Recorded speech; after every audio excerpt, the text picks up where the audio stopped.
yahema app yafasha umuntu nko gukora ubushakashatsi cyangwa se kwiga ibintu bishya wari wakomoje ku bijyanye na za Duolingo zake wenda twakomereza nk'aho twe twabahitiyemo ama application twanasubiramo hari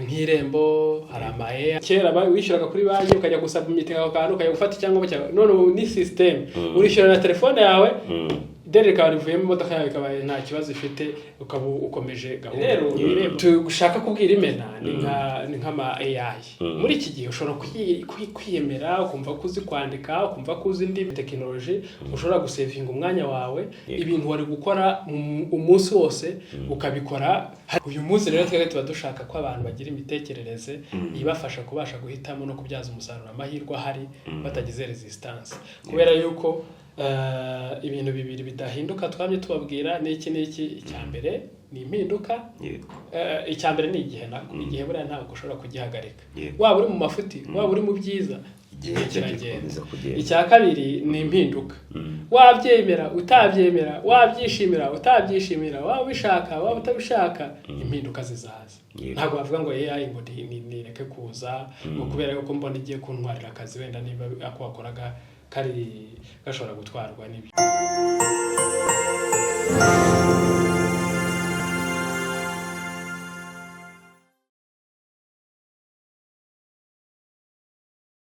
amahoro y'Imana nshuti bakunzi ba Imena TV twizera yuko mumeze neza aho muri hose mu byo muri gukora byose Uwiteka yabibahayemo umugisha abatameze neza kandi namwe tubasabira ngo Imana ibafashe bize kugenda neza reka mikaze mu kiganiro cya none Menta Sylvain umeze ute? Umeze neza kabisa umeze sawa ngewe ngira ngo urumva ko ka speed kagabanutse ndi kuvugira ni muri swa ahubwo FM uvuga neza swa ni hahandi washakishiriza gakera kugira ngo short wave wumve yuko byaza gukunda hari ukuntu rino hindagurika ry'ibihe rigenda ry'affecting ubuzima bw'abantu ariko iyo ukora siporo ubuzima bigenda neza cyane uyu munsi rero nifuzaga yuko dusangiza imena zacu n'ubundi duhora dukorera ibiganiro bigendeye ku nkingi cyangwa se ingingo eshatu z'ingenzi birimo imitekerereze akabamo imari ndetse na technology twari tumaze igihe rero tutaganira kuri technology cyangwa se ku ikoranabuhanga nifuzaga yuko uno munsi twaza gukomoza ku ikoranabuhanga cyangwa se technology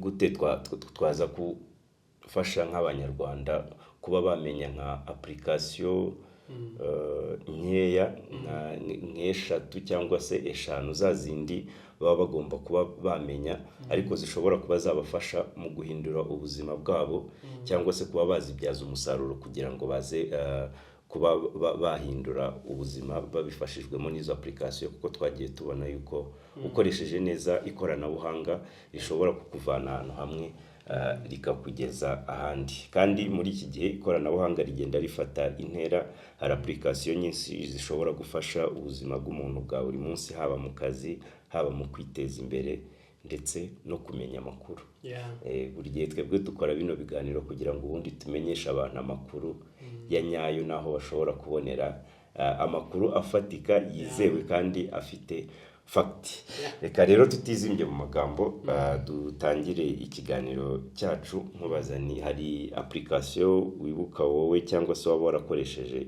ikakugirira akamaro waba warayikoresheje ute cyangwa se icyo gihe ubuzima bwawe bwari bumeze bute? Waba ukeneye ibanga ry'ikoranabuhanga ryakugeza ku bukire bwihuse urashaka se guteza imbere ubucuruzi bwawe ukoresheje ikoranabuhanga rigezweho Mix Venture ni umufatanyabikorwa wawe mu guhindura inzozi zawe zikaba impamo. Muri Mix Venture dukora systeme zifite umwihariko website na mobile apps bijyagufasha kuzamura ubucuruzi bwawe tukagufasha kandi gukoresha neza imbuga nkoranyambaga no guteza imbere isura yawe kuri internet byose ku biciro byiza. Muri Mix Venture kandi niho wakura abahanga bagufatira amafoto n'amashusho bikeye ibyapa n'ibishushanyo bigaragaza ibyo ukora bigakurura abakiriya ndetse na documentaire zikoranye ubuhanga n'ubunyamwuga. Tugane kandi niba ukeneye kwimenyekanisha gusesengura isoko cyangwa se gukoresha ikoranabuhanga ry'ubwenge bukorano AI bikagira uruhare mu iterambere ry'ubucuruzi bwawe. ibirenze kuri ibyo ngibyo dufasha kubaka ubunyamwuga, dutanga amahugurwa afasha ikipe yawe gutsinda. Ngaho rero fata icyemezo uze dufatanye guteza imbere ubucuruzi bwawe. Ukeneye ibindi bisobanuro wadusanga kuri website yacu, ukaduhamagara cyangwa ukatwandikira kuri adresse ubona kuri screen yawe. Iki kiganiro ni cyiza, reka tugende kuri tube systematic cyangwa se tujye muri background kera. Tekinoloji itaraza, ndibuka umbajije utyo mpita nibuka ibintu byinshi cyane, kandi nibuka imwe yamfashije kurusha izindi zose na hano mu Rwanda mu gihugu wacu. Reba kera ujya gusaba icyangombwa icyo ari cyo cyose, yaba nk'irangamuntu, yaba pasiporo, yewe no kugera kuri rwo gusaba ubwene igihugu, sicyo procedure wacagamo n'ahantu wacaga. Ariko no munsi usigara ufata document ka uploadinga bakaguhamagara tuzaze gutora passport yawe kuri telefone gusa, tuzaze gutora passport yawe. Genda byibuka turangiza secondary, it's a true story kugira ngo abantu babone bagura. Turangiza secondary abantu bari bagize amanota icyo gihe, babonye buruse yo muri Maroc, abari bagize amanota, bari bagize amanota, noneho bari bagize amanota hejuru ya 30 kuko bari babarira kuri 60 muri science, biochimie na math physics icyo gihe za 2008. Ariko bakakubwira ati gutanga ibyangombwa ugakora application, bavuga passport, bamwe na bamwe cyane bavuga nko mu cyaro bagenzi bacu twabaga tuganira turangirije rero ko dufite amanota dukora application. Bindi babaza abaturage ngo visa ni iki, akumva muri iki gihe ushobora kujya yo cyane babaza visa bikabi icyo gihe nta n'umuntu wabaguze ibyo. None ubu ngubu ushobora guhita ujya ku irembo wowe ubwawe ukabyikorera, ugakora application, passport yawe nyuma y'ibyumweru 2 ukaba urayibonye. Buriya banavuga ko immigration iri mu niyo igira, ahubwo ibyumweru 2 ushyize kure ni iminsi 3 ubundi. Voilà, mbabarire kuba urumva narayibonye kandi hari icyo gihe rero icyo gihe twega ntitwatuze naho unyura passport. Urumva zabe ni kera ubwo ntagira unyumva nawe abana bavukiye mu mujyi bazizana zifite barazivukana ayo twiga nta. Ariko ubu ngubu no munsi amahirwe umwana uri mu cyaro n'uri mu mujyi bashobora gukora application ya ntuza ya passport yabo mu minsi 3 ukabonye passport yabo. Icyo ni kimwe. Ikindi gusa tekereza gusaba ubwene igihugu ukoresheje ikoranabuhanga, wicaye aho ngaho ukavuga ati ndavuga igihugu nkiyumvamo urukundo ndashaka kukibamo, ukakora application. Ikindi kugira abantu bumve n'akamaro ka technology, ibi ngibi ntabwo tuba tubikora ngo kugira ngo abantu badushime tubikora kugira ngo imena zacu kugira ngo tubakebure. Reba nk'ubu ngubu ushobora kwikorera application y'ikintu icyo ari cyo cyose, ariko ushobora kumva iki kiganiro mu minota 30 ukaba umenye ko nawe ushobora kubyikorera. Upfa kuba ufite email, ufite telefone, ugafunguraho konti, uko kubitinya ukajya kwishyura 500 ngo igihe icyo cyose ugiye kwishyura gutanga icyangombwa ngo kugira ngo bagukorere ibyo bintu. Rimwe na rimwe no kubikurikirana ukazakurikirana wa muntu rimwe na rimwe ntanaguhe na service nziza ku bintu wowe ushobora kwikorera, ukimpressinga technology. Ugatangira ufite telefone, smartphone, wirirwa uyumviraho ibishegu, umviraho ibiki. Ariko imena bobo ikibazo nuko tubwira imena ariko abakwiye kumva atari bahari. Yareka buri imena zivuka buri munsi, kandi tuba tugira ngo imena nziza ifashe societe ihindure nawe. Urumva rero kera umuntu yajyaga gukora application yo gusaba icyangombwa icyo ari cyo cyose bikamusaba ko yishyura ngo umuntu umudekararira. Ariko nk'uno munsi uragenda mu modoka nubwo kwandikira atari byiza uba wakoze amakosa, ariko bijye bidushyikira rimwe na rimwe cyane bitewe na gahunda n'igihe gito y'ubuvuzi. Ubundi ibyo ngibyo tubabyumve neza, nta gahunda wowe ufite. Ubundi nanjye niba banyarikiye nemera ko ndi mu mafuti kubera yuko niba ufite gahunda ya saa moya, itegure nyine umenye yuko ugomba kugenda mbere y'icyo gihe kugira ngo ugere amahoro. Naho ubundi nutangira kujya kubangamira abandi bagakubita 35 ya telefone, ngufashe telefone wari uri kureba igihe cyangwa wari uri kuvugana n'umuntu wakerereje, ibyo ni ikosa ryawe. Tujye twemera amakosa tunayahanirwe. Ariko noneho wayahaniwe, tekereza kujya kwishyura kuri banki, ukongera ukajya kera wishyuraga kuri banki ukajya gusaba imiti aho kantu ukajya gufata icyangombwa cyawe. None ni system urishyura na telefone yawe, dere ka rivuye mu modoka yawe ikabaye nta kibazo ifite, ukaba ukomeje gahunda. Irembo rero ni application cyangwa se ni ni urubuga rwa guverinoma n'ubundi ni irembo ryo kwinjiramo ibintu byose ushaka kugera kuri serivisi yari yose itangwa na leta kandi ntekereza yuko yaryise neza kabisa abantu baba bazi kureba ibindi rero tugushaka kubwira imena ni nk'ama AI muri iki gihe ushobora kwiyemera ukumva ko uzi kwandika ukumva ko uzi indimi yes ni byiza ushobora kubikora ariko se kuki udashobora kwifashisha AI nka ChatGPT ikagukosora igakosora imyandikire ikagira impamvu izi ndimi nyinshi gukurusha ifite ubumenyi bwinshi bw'ibitabo yasomye ishobora kubikubye ubumenyi ufite umutwe inshuro nyinshi cyane ubwo rero ChatGPT ishobora kugufasha kuba wagira gute iyo ni ya kabiri ishobora kugufasha kuba wabasha gukora inyandiko neza gukora document neza gukora proofreading neza mbega ukaba wabasha kwifashisha iyo AI ukabikora gutyo yego indi ni Google Gemini iyo nayishyuye baguha competitive advantage yo kugira storage ya 1 terabyte kuri ntuza kuri storage yawe terabyte ni ikintu kinini cyane cloud storage ku buryo aho ujya hose ushobora gusangayo ibintu byawe warabishyize kuri iyo cloud storage wifashishije nka Gemini yego kwishyura Gemini zigira iziri free zikagira n'izishyurwa ariko yishyurwa very advanced kuruta itishyurwa na accessibility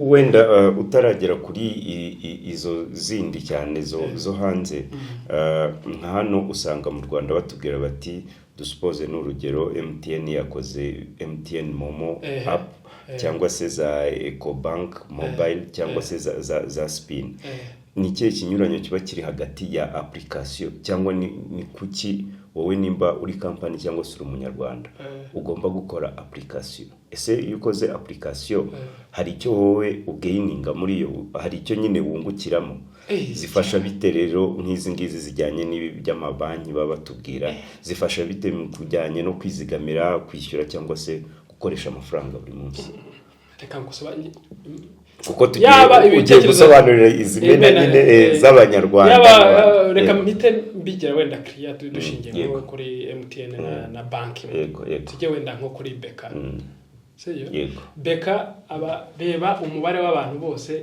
bahise bakuraho Beka app yego akajyana kudepoza sheke kuri banki kuyabishyure cyangwa se OP akajya kuyidepoza reba umurongo ukuntu habungana ariko no munsi ushobora kujya kuri application yawe cyangwa internet banking ugakora transfer bashobora no buriya ubushaka nuko batadukunda kugaragariza ubushakashatsi cyase naho bugaragarira kenshi abantu badakunda kubukurikirana ariko umuntu abigiyemo yanabibona neza ushobora gusanga digital currency ziba transferred zigenda zinagura unarebye no mu itegeko ryasohotse nako no muri budget bamaze gusora budget hari inkuru igaragaza yuko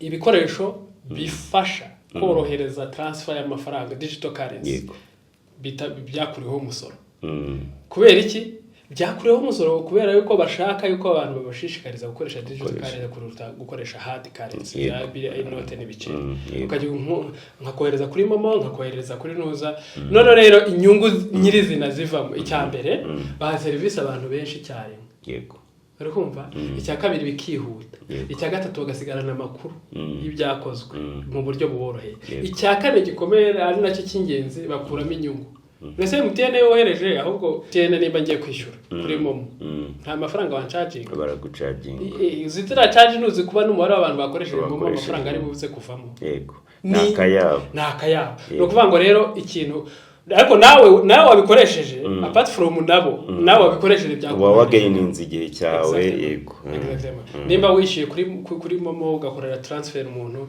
ntago uri bujye kuri banki ngo usigarane record uhita ubibona ukamwohereza message ukavuga ati dore ngibi dore nabirangije ubwo urumva ni uburyo bwo koroshya technology muri rusange yoroshya ubuzima mu buryo bugaragara ariko ikazana n'amafaranga yego hari ikinyuranyo cyo mu mikorere cyangwa mu mikoreshereze y'izi app izi nyarwanda ikinyuranyo ushaka kuvuga no kuva nibazaga zose urumva ni nkaho zikora ibintu bijyanye na transfer y'amafaranga gusa nibazaga nimba haba hari ikinyuranyo iyo bagiye kuzikoraho bagenderaho. Ibyo ngibyo ari ibintu bakumva cyane muri software development. Hari izo bita desktop based applications, hari izo bita hari izo bita web based applications. Bigiye bitandukanye bitewe n'amantuza. Numva atari byo dukeneye kujya kwigisha abantu muri aka kanya. Icyo dukeneye kubigisha no kumvisha yuko wifashishije technology ushobora gusavinga umwanya wawe, ibintu wari gukora umunsi wose ukabikora. Hari n'abanye cyangwa se na nuza zisigaye zoroshya uburyo ushobora kuba wakiguriza. Nubwo nabyo byicanye iyo udacunze neza ushobora kwiguriza ugasanga nyine ugasanga financial education yawe igihe cyose ugize akabazo uhita wiguriza kandi ukajya kwishyura 15% nyuma y'ukwezi, cyangwa se tekereza 15% n'amafaranga menshi buri bishyize mu mwaka, ubwo it's almost hafi 60 cyangwa ibintu nk'ibyo ngibyo. Yego. None rero mu rwego rwo kwibukura cyangwa se nko kwiga na yahema app yafasha umuntu nko gukora ubushakashatsi cyangwa se kwiga ibintu bishya. Wari wakomoje ku bijyanye na za Duolingo za wenda twakomereza za Benzino AI, harimo chat, harimo DeepSeek, harimo Gemini. Izo zose zishobora kuba zagufasha kwiga, ugakora summary y'ibintu, ugakora amadokima neza, ukandika neza, ugatranslating indimi mu buryo bushobora kuba bwagufasha. Ama AI ubu muri iki gihe ubona yuko umuntu uzagira resistance yo gushaka kubikurikirana ni nk'umuntu washaka kugenda n'amaguru kandi hari imodoka, ukavuga ati ngewe kubera yuko imodoka zishobora gukora accident n'urugero, nta nubwo nzajya nzijyamo, nishaka kuva Huye nza hano i Kigali nzagenda n'amaguru. Tekereza rero ugera amaguru ndazagenda agaruka asubireyo, ukirahuriragira amaguru yabuzenguruke. Yes. Rero hari na application zifasha wenda nko mu guhanga udushya cyangwa se zigufasha kuba watangira business. Navuga wenda nka WhatsApp business, akaza za Canva cyangwa izi za TikTok, mbona zikoreshwa cyane n'abakobwa, ariko nko mu bihugu duturanye zatangiye kuba amafaranga ziba ziri monetize. Rero zafasha gute umuntu ufite igitekerezo cyangwa se umushinga mu gutera imbere? Uvuze burabifanze social media, zino za social media wazikoresheje neza ukagera ku rwego rwo kuba ufite followers benshi. Followers ni abantu, kandi abo bantu nibo bakiriya ba service, nibo bakiriya ba product runaka. Bashobora kukwishyura amafaranga kugira ngo bamamarize izo product zawe kuri izo social media zabo. Ariko ukivuga zimwe zadufasha AI buriya iri mu zagufasha cyane, kubera yuko ishobora no kugufasha gukora content wa posting ku ma social media, ishobora kugufasha gukora documents zishobora kuba wasubmitting ahantu abantu bakazumva neza. Ariko nk'iyo aruvuze yitwa Duolingo ushaka kwiga nk'indimi, nayo ushobora kuyifashisha ukiga indimi nyine ushingiye ku rurimi wari usanzwe uzi cyane. Tuvuge nimba wari usanzwe uzi Icyongereza bakakwigisha wowe ukiga Igifaransa, wari usanzwe uzi Icyongereza kugira ngo bigende bijyanirana, ukaba wabasha kwiga, ukaba wabasha gukora ibizamini, ukaba wabasha kubona na certificate yaho. Hari naho bazisaba rimwe na rimwe bitewe n'icyo ugiye gukora. Yego. Izindi rero za WhatsApp business zo abanyarwanda bose benshi bamaze kubibona, stati zabo zikora umuti. Iyo umuntu ufite gukurikirana, ufite ikintu uzwiho, ufite ibyo ucuruza, byanze bikunze barabibona, bagahita babona yuko service utanga cyangwa product utanga iriho kuri WhatsApp business yawe. Ubwo izo ni nkesha tumaze kuvuga. Izindi hari na Spotify. Na Spotify wowe urayizi. Yego. Abahanzi, abantu bashaka kwiga ibintu bitandukanye n'ubumenyi butandukanye bakoresheje ama podcast yishyurwa. Izi nazo ni site ziba ziriho ibintu. Spotify we yanagize partnership na Barcelona, yubakiye stade nshya. Yari isanzwe yitwa Camp Nou, ariko witwa Spotify Camp Nou. Niyo yashyizemo amafaranga. Noneho rero ku mikino runaka igenda izana abahanzi kugira ngo ibafashe gupromoting ibihangano byabo, aho ngaho abafana b'Espanyol abandi bantu nyine bajye bagira ide nyine mu bijyanye no gukoresha iyo Spotify. Yego. Okay. Urumva rero ntuza nziza umuntu ashobora kuba yagira. Izindi rero tutaravuga cyane ni YouTube natwe turi gukorera kuko dutangiraho ubumenyi. YouTube ushobora gutangiraho ubumenyi ariko ikintu kibazo cyo ku social media control. Cyane cyane zitishyurwa buri wese ahita abonaho konti. Igihe icyo ari cyo cyose amaze kuregistaringa agacreatinga email agahita aba umuntu utangaza amakuru. Wibuke yuko n'abantu bafite ubujiji cyane cyane baba bashaka kugira icyo bavuga n'ibyo batangaza, rero nabo baba bahawe urwo rubuga. Nicyo kibazo kugira ngo bashe rero gutandukanya ibyiza n'ibibi biragorana. Niyo mpamvu twe twabahitiyemo ama application twanasubiramo. Hari nk'Irembo, hari ama AI atandukanye, ChatGPT, DeepSeek ndetse na Gemini. Hakazamo nk'izo twarimo tuvuga za Duolingo, hakazamo n'izo twavuga za social media, WhatsApp business. Ushobora kubibyaza wowe umusaruro ukamakinga sure yuko aya application wowe akubyarira amafaranga kuruta uko akubera liability ryari igihe ugiye kuyakurikirana. Uzarebe reflection ku bijyanye n'imitekerereze biragoye kuba wafata email. Yego.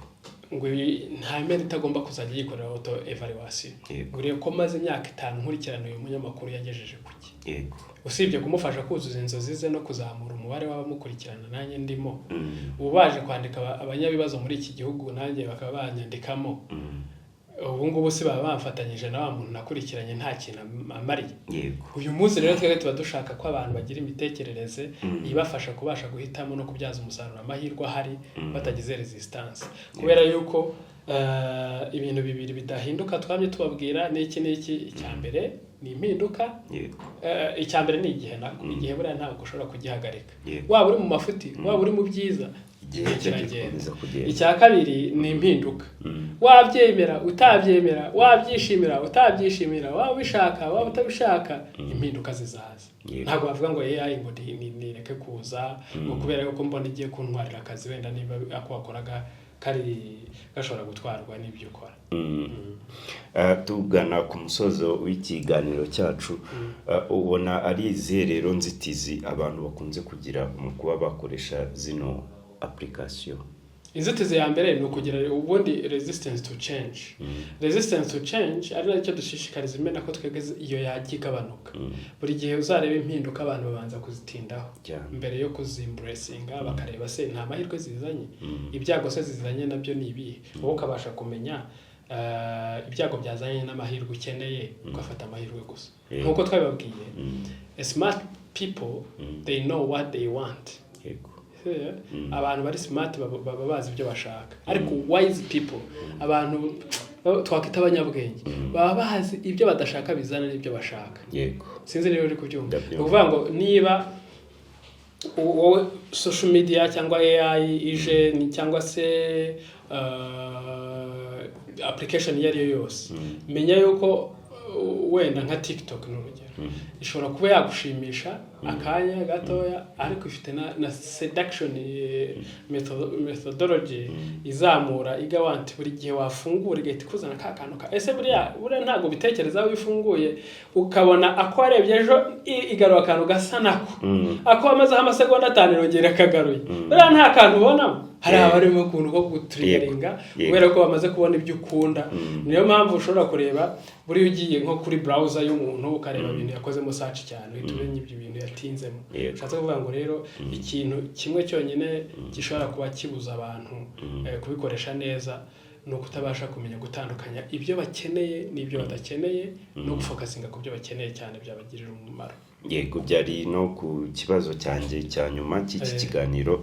Ni gute rero twashishikariza buri muntu wese, ntabwo bivuga ngo ni urubyiruko cyangwa n'ukuze, ni gute twabashishikariza gukoresha zino app ariko mu buryo ufite intego? Se hakorwa ubukangurambaga cyangwa se mu buryo bw'ibiganiro nk'ibi turi gukora cyangwa se no mu burezi biba bikenewe yuko byazashyirwa muri za curriculum bakoresha nyine mu imfashanyigisho. ubundi mve nkubwire naje gusanga hano ku isi kuntu bimeze iyo utirwanyeho ugasigara complaininga ushiduka ibintu byakubanya ibibazo. Uburyo bwiza bwo kwirwanaho rero ni bwa bundi twigisha imena kugira icyerekezo n'umuhamagaro. Yego. Kuko uyu mwanya natwe tutari gukora ibi twakabaye twibireye mu bindi bishobora kuba byadushimisha cyangwa byaturangaza. Ariko niba twahisemo gukora ibi ngibi nuko turi kuzuza umuhamagaro w'inzozi zacu zadufasha guhumeka umwuka w'ubwisanzure. Yego. No kuvuga ngo rero iyo ikintu kimwe gishobora kubikemura rero si ugutegereza ngo none se reka nkubaze kuri kuvuga ngo education abantu benshi bakunda kugwa mu makosa yo gushaka gushifting ibintu biremereye bakabyikuraho bakabijyana ahantu bitazakemuka vuba kugira ngo babone amahoro. Igiye gukora ushobora guhita uvuga ati education ntikwiye kuba yahinduka ikajyana n'iki. Ese nihinduka wowe uzasubira ku ishuri? Ntabwo byakunda. Urumva? Okay, ni byiza irahindutse abavandimwe bawe n'abana bawe wenda bizabafasha.